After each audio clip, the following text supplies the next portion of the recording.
Bom, gente, trago mais uma notícia para vocês, dessa vez para falar que parlamentar diz que a reforma da Previdência tira dos pobres para dar para o rico. Bom, gente, parlamentar fez duras críticas à reforma da Previdência e ainda passou dados do nosso país, como por exemplo dizendo que ele é o 9º país mais desigual do mundo. Sim, está no top 10 mundial quando o assunto é desigualdade. E ainda citou alguns temas polêmicos da proposta de reforma da Previdência, como por exemplo a capitalização, citando aí os exemplos do México e da Colômbia, que são 2 dos 30 países que eu já citei em alguns vídeos, inclusive, que adotaram esse sistema de capitalização e se arrependeram. E obviamente também temos o exemplo do Chile, que também é nosso vizinho aqui, e eu também já citei em alguns vídeos, que é um caso que inclusive está sendo muito veiculado aí por veículos de informações. Ainda citou que o BPC-Loas, a pensão por morte e a proposta para o trabalhador rural são 3 aberrações, segundo o parlamentar, que está proposto na reforma da Previdência. Também foi levantado o caso dos professores, dessa vez apenas sobre a idade mínima de 30 anos, o que também é bastante complicado para eles, já que sabemos que eles merecem uma estrutura melhor de trabalho para que possam desempenhar melhor os seus serviços aí para a nossa nação. E bom, gente, o parlamentar disse que tem propostas paralelas à reforma da Previdência e explicou essas propostas aí em seu discurso. Bom, gente, peço que vocês assistam o vídeo do parlamentar falando até o final, curtem o vídeo, compartilhem e até o próximo vídeo. Senhores deputados, o debate que se estabelece não é um simples debate de quem é favorável ou não a uma reforma da Previdência. Tem um debate que antecede, que é um debate de concepção de sociedade, deputado, de concepção de Estado. Isso também está em jogo. Isso não separa honestos e desonestos. Mas esse debate a gente precisa aprofundar com o mínimo de tranquilidade, porque é isso que se espera, inclusive, desse parlamento. Qual é a concepção que temos de Estado? Nesse sentido, não dá para fazer um debate. Peço aos companheiros aqui do lado um pouco mais de cuidado na fala. Nesse sentido, evidente que o ministro Paulo Guedes, que vem da formação de Chicago, e que eu respeito, tem uma concepção de Estado mínimo. Evidente, está na sua formação. E eu não estou falando isso de forma pejorativa. Mas ele tem uma concepção de Estado mínimo. E, evidentemente, isso está na raiz do debate da Previdência. Só que, presidente, nós precisamos entender que o debate da Previdência não pode ser um debate isolado. O debate da Previdência ele é junto com um debate fiscal, com um debate tributário, com um debate de concepção de Estado. Porque senão fica um debate falso de vir a líder do governo para cá e dizer se não fizer a reforma da Previdência, quebra o Estado. Então eu queria começar minha fala com propostas concretas que antecedem qualquer perspectiva de mudança na Previdência, por entender que a Previdência é fundamental como instrumento de igualdade social. A Previdência é fundamental como instrumento de combate à desigualdade. Quer ver um exemplo? Desafio Vossas Excelências a olharem um índice chamado Índice de Gini, deputado Lafayette, que calcula a desigualdade social. O Brasil é o 9º país mais desigual do mundo. O índice de Gini é de 0 a 1. Quanto mais próximo do 1, mais desigual. O Brasil é 0,6. É o 9º país mais desigual do mundo. Porém, entre os idosos, o índice de Gini no Brasil é 0,3. É metade da desigualdade. Por que que entre os idosos o Brasil não é tão desigual quanto é no restante da população? Só tem uma resposta. É o resultado da existência de uma previdência social. Não é banco que faz igualdade social. Me digam um lugar que banco promoveu igualdade social. Me digam um lugar que capitalização trouxe mais justiça.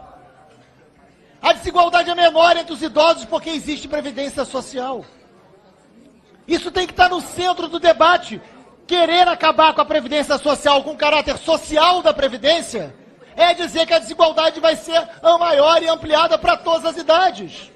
É esse o debate. Não dá para fugir desse debate. Eu não vou ficar disputando lacração aqui, mas a gente tem que aprofundar um debate de conteúdo. Tem as aberrações dessa lei, dessa PEC.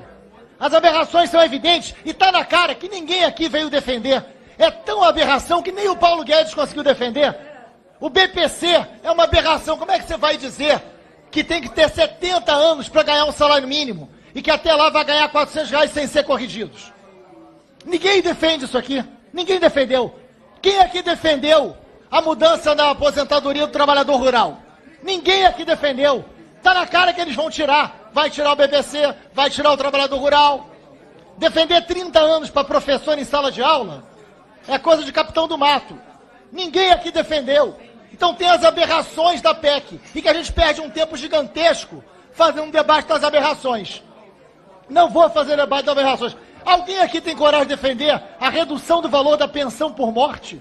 A PEC diz isso, tira de 100% para 60%. Quando morre alguém, você quer coisa mais covarde do que isso? Mas essas são as partes esdrúxulas dessa PEC. A essência da reforma da Previdência, e que a gente deve se concentrar com honestidade aqui, por isso que não vai ter como fazer acordo, é a capitalização. Esse é o debate central. O debate central não é a aberração, não é o esdrúxulo, não é a perversidade, porque ninguém vai defender e vai cair. Agora a questão é, qual é a nossa concepção de sociedade? Qual é a nossa concepção de Estado? Para que a gente acha que serve Estado? A proposta do Guedes de capitalização é o fim da Previdência Social, não é uma reforma da Previdência. Acaba com o caráter social, acaba com a repartição, acaba com a solidariedade entre gerações. Cada um se responsabiliza pela sua própria Previdência. É esse o projeto. E é esse o debate que a gente tem que fazer. Isso melhora o Brasil? No México, por exemplo, fizeram isso. Só 3 em cada 10 mexicanos têm aposentadoria. A Colômbia está revendo o seu plano de capitalização. Porque nem a idade mínima vocês vão sustentar. Porque a idade mínima, por exemplo, no Canadá, na República Tcheca, na Polônia e na França, estão debatendo a revisão da ideia de idade mínima progressiva. Porque isso não ajudou, estão revendo lá, e estão revendo em lugares que têm emprego. Não estão revendo em lugar porque isso está prejudicando política de emprego. Em um lugar que não tem o problema de desemprego que nós temos.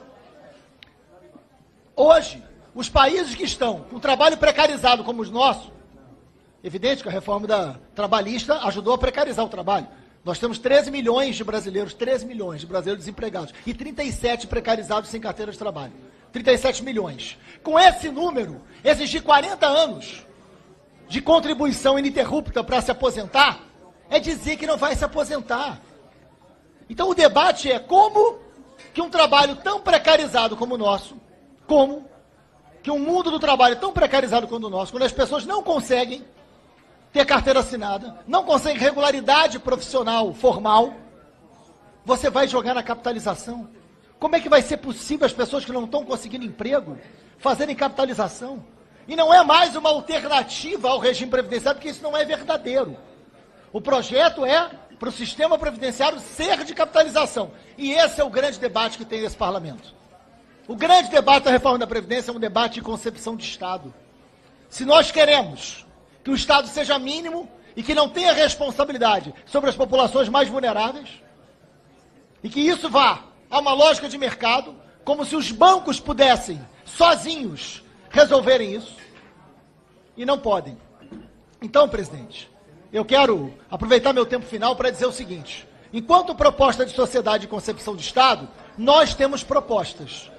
Nós temos o que fazer antes de mexer no caráter social da Previdência, antes de desassistir quem mais precisa no momento que mais precisa. E eu não estou falando das propostas bizarras, eu estou falando da capitalização. Pois bem, nós defendemos a tributação de lucros e dividendos. Acaba com a impossibilidade de cobrança de imposto de renda para lucros e dividendos. Isso gera, tem aqui o cálculo, viu, para facilitar o governo, 71 bilhões ano. 71 bilhões ano se tributarmos lucros e dividendos. Imposto sobre grandes fortunas.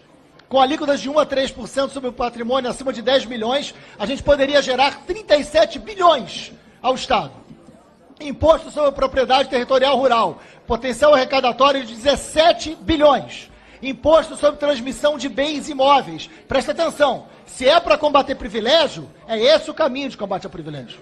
não o trabalhador rural. 83% desse 1 trilhão, que não tem um estudo que comprove isso, vem do trabalhador de carteira assinada e precarizado.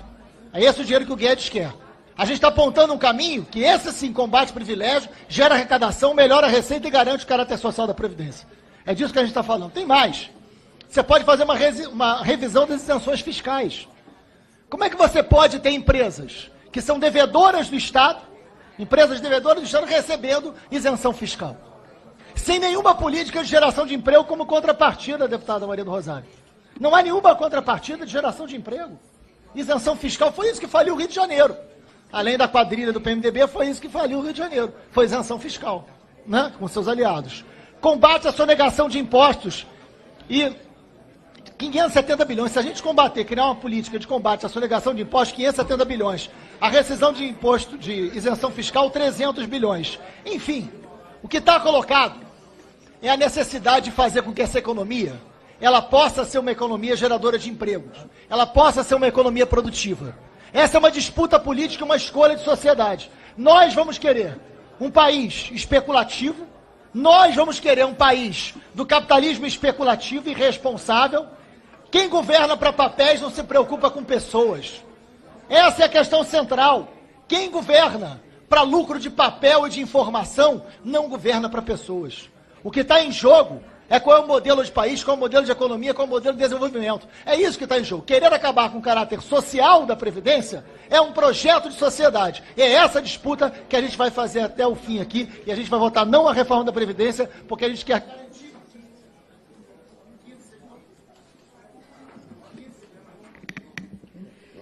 segundos. O que a gente quer nesse debate de projeto de sociedade é disputar projeto. Então tem propostas aqui, inúmeras propostas, onde a gente arrecada muito mais do que 1 trilhão e garante o caráter social da Previdência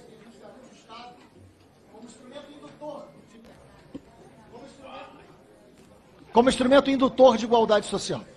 Esse é o debate central que a gente está propondo aqui, por isso a gente vota contra.